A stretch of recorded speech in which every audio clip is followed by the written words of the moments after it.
as we've all seen, that we're not going to reach the whole of Australia from the pulpit on Sunday.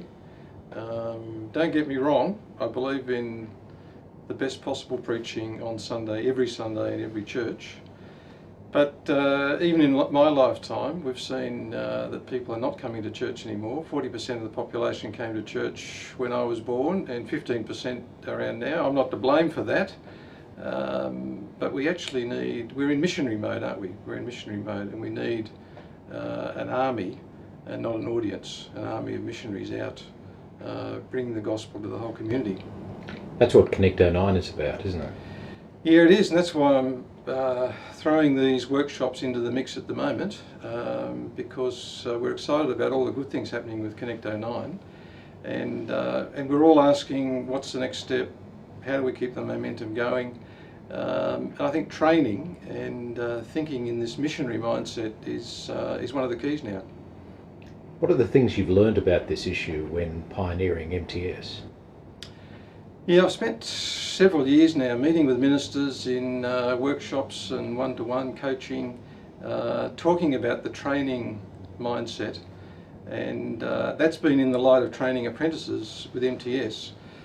And it's a hard ask. A lot of ministers find it difficult to make the transition to the training model of ministry. We're taught to be preachers and pastors.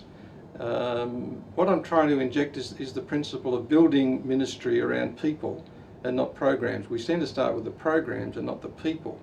That's quite revolutionary if we get that switch. One of the groups I was working with in Ireland, I could just see the penny dropping.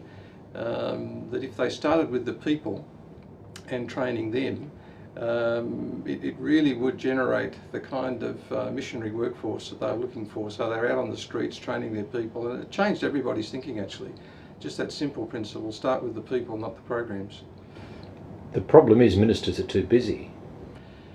Yeah, that's a catch-22, isn't it? What are we busy with? Are we busy because we haven't actually passed on the ministry to the people in the pews, our members? We have very able, godly people sitting in front of us every Sunday, members who run the world during the week and run their families and lead in all kinds of ways, and then we ask them to hand out the outlines on Sunday. So yeah, I think we're busy partly because we've created a rod for our own back. We have not passed on the ministry to very able, godly people around us.